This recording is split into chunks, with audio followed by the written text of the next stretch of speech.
Hello friends, welcome to the new episode of my channel. এই Prince আজকে অনেকগুলো update রয়েছে এই ভিডিওতে। তো একদম প্রথমে যেটা নিয়ে কথা বলবো সেটা হচ্ছে প্রভাসের রাজা সাহেবকে কেন্দ্র করে। তো এই সিনেমাতে আমরা তো প্রভাসকে মেন মানে প্রোটাগনিস্ট এবং অ্যান্টাগনিস্ট দু ধরনের চরিত্র সম্ভবত দেখতে পাবো এমনটা জানা যাচ্ছে। এবং নায়িকা হিসেবে সাউথেরই কোনো একজন নায়িকা রয়েছে এমনই এখনও পর্যন্ত জানা যাচ্ছে। সম্ভবত মালাবিকা যে আর কি নাম যার, সে এখানে নায়িকা হিসেবে থাকতে পারে, এগুলো তো জানা যাচ্ছিলো।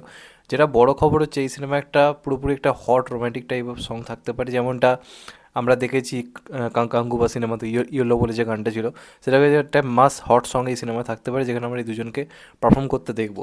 এর আগে আমরা প্রভাসকে হয়তো সাহতে শেষবারের মতো শ্রদ্ধা কাপুরের সঙ্গে এরকম গানে দেখেছিলাম, তারপর একদম প্রপারলি যেরকম রোম্যান্টিক সং হয়ে থাকে আর কি, সেরকম ধরনের গানে খুব একটা প্রভাসকে দেখা যায়নি। কিন্তু আড়াইসা পুরোপুরি একটা মেন স্ট্রিম মাস ঘরানার কাজ হতে চলেছে, টিপিক্যাল তেলুগু টাইপ মুভি হতে চলেছে, সে কারণে কিন্তু সেই সিনেমায় অনেক দিন পরে প্রভাসকে আমরা এরকম গানে পারফর্ম করতে দেখবো। তো দেখা যাক সেই গানটা শেষ পর্যন্ত কেমন হয়। এর পরবর্তী আপডেটটা পুষ্পা টুকে কেন্দ্র করে, এবং সবথেকে একটা বড় আপডেট আছে, তোমরা তো জানোই যে আজকে পুষ্পা টুর আইটেম সংটা আসতে চলেছে, এটা নিয়ে একটা ক্রেজ রয়েছে দর্শকের মনে, কারণ ওয়ান থাবা বিরাট বড় একটা হিট ছিল। এবার এই সিনেমার বাকি গানগুলো কিন্তু পুষ্পার মতো হিট হয়নি। তো সেখান থেকে দেখার যে এই গানটা ওয়ান থাবা লেভেলের হিট হয় কিনা, সামান্তা যেভাবে প্রত্যেককে মানে নাচিয়েছিল সেই লেভেলের নাচ রিলিয়ে, যাকে ড্যান্স কুইন বলা হয় তাকে, সে পারে কিনা, এটা তো একটা দেখার ব্যাপার রয়েছেই। তো আজকে 7টা 2 গানটা আসবে, এটা তো একটা ব্যাপার যেটা হচ্ছে, যেটুকু জানা যাচ্ছে পুষ্পা টু এর নাকি শুটিং এখনও পর্যন্ত কমপ্লিট হয়নি। এটা একটা অবাক করে দেওয়ার কথা হলো, এটা সত্যি। সিনেমার রিলিজের আর মাত্র কয়েকটা দিন, আজকে 24 তারিখ, মানে হিসেব মতো হাতে রয়েছে আর 11টা দিন। এই প্রথমবার শুনছি সিনেমার রিলিজের 11 দিন বাকি, অথচ শুটিং নাকি এখনও চলছে, এখনও নাকি ক্লাইম্যাক্স দিশে কিছু পরিবর্তন করা হচ্ছে। ভাই এটা কিন্তু বোঝা যাচ্ছে না যে আলটিমেটলি কী হচ্ছে, এটা না রিলিজ ডেট আবার পাল্টায়। আমার সিরিয়াসলি ভয় লাগছে। মাঝখানে এরমও গুজব রটছে যে এক সপ্তাহ নাকি আবার পিছিয়ে যেতে পারে, মানে 5 তারিখ থেকে 12 তারিখ বা 13 তারিখও নাকি চলে যেতে পারে। আমি মন থেকে চাই এমনটা না হোক, কিন্তু এদেরকে বিশ্বাস নেই। এরা ঠিক রিলিজ করার সময় হঠাৎ করে জানাচ্ছে যে আমরা পোস্টপোন করছি। তবে এটা যদি হয় সিনেমাটার জন্য আমার মনে হয় খুব ক্ষতি হবে, কারণ পুরো রেডি হয়ে আছে পত্রিকা 5 তারিখে দেখার জন্য। আবার যদি পোস্টপোন করে, সিনেমাটার কিন্তু হাইপ যে লেভেলে এখন গিয়ে পৌঁছেছে, সেখান থেকে কিন্তু খানিকটা কমে যাবে। তো আশা করবো সব কিছু ঠিকঠাক হয়ে যায়, কিন্তু যেভাবে শুনছি এখনও শুটিং বাকি, এই গানের নাকি এখনও শ্যুট চলছে, এই ক্লাইম্যাক্সের নাকি এখনও কাজ এখনও চলছে, এবং এটা কিন্তু কোনো গুজব নয়, টিম থেকেই বলা হচ্ছে। তো সেদিক দিয়ে একটু চিন্তা তো অবশ্যই থাকছে। যতদিন না 5 তারিখ আসছে, বোঝা মুশকিল যে আলটিমেটলি 5 তারিখই রিলিজ করছে কি না। তো দেখা যাক শেষ পর্যন্ত কী হয় আলটিমেটলি।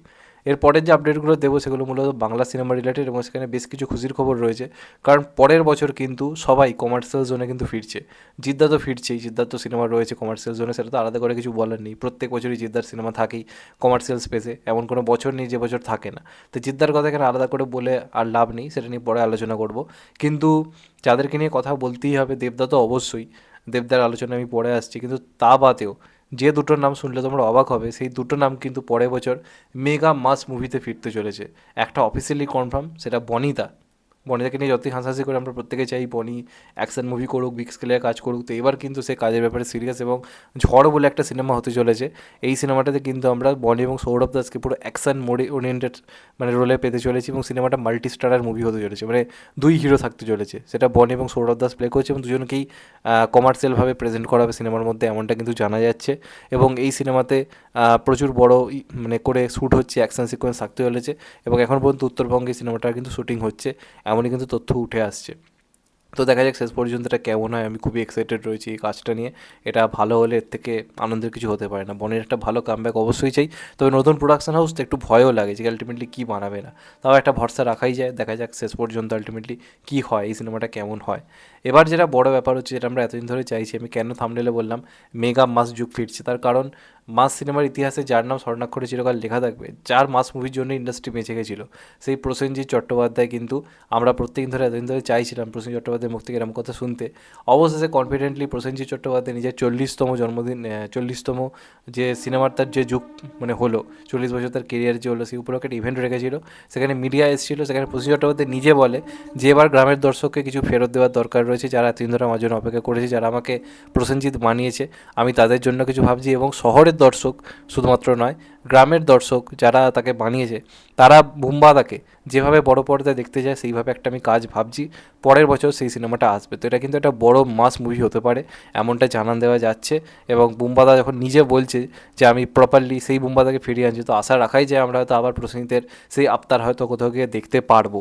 মানে আবার হয়তো আমরা পরের বছর যেমন দেবদাকে এই বছর এতদিন পর দেখে এক্সাইটেড লাগছে, তেমন হয়তো পরের বছর প্রসেনজিৎকেও আমরা হয়তো নাচ গান জমজমাট অ্যাকশন করতে দেখবো। তবে পুরোপুরি 100% মেনে নেওয়ার কোনো মানে নেই, কারণ এটাকেও প্রসেন চট্টোপাধ্যায় অনেক বক্তব্য রেখেছিল, আলটিমেটলি তারপর অযোগ্য এনেছে। তো দেখা যাক, যদি হয় তাহলে এটুকু শিওর পরের বছর দুটো বুম্বাদার মাস কমার্শিয়াল মুভি আসবে, একটা দেবী চৌধুরানী, সেখানেও ভরপুর অ্যাকশন থাকছে। সিনেমার মধ্যে কিছু পোস্টারে তো বোঝাই গেছে যে বুম্বাদাকে মাস ওয়েতে প্রেজেন্ট করা হচ্ছে, আর এটাও পুরোপুরি একটা মেগা মাস মুভি হবে। তো সেক্ষেত্রে দুটো প্রসেনজিৎ চট্টোপাধ্যায় কিন্তু পরের বছর কমার্শিয়াল সিনেমা থাকবে, এটা ইন্ডাস্ট্রির জন্য খুব ভালো একটা দিক। যদি এটা আলটিমেটলি হয়, যেটা বলছে সেটা যদি ডেলিভার করতে পারে, এটা ইন্ডাস্ট্রির জন্য খুব ভালো দিক। তো দেখা যাক শেষ পর্যন্ত কী হয়, এটাই প্রসেনজিৎ চট্টোপাধ্যায়ের থেকে শুনতে চাইছিলাম। আর অবশ্যই দেবদাকে নিয়ে তো কথা বলতেই হবে। দেবদাকে এই বছর তো আমরা খাদানে অ্যাকশন করতে দেখছি, তো অনেকেরই বক্তব্য যে খাদান হিট হোক বা ফ্লপ হোক, এরপর তো দেবের সঙ্গে অভিজিৎ সেনেরই কাজ আসছে, সেই একই টাইপের কাজ হবে।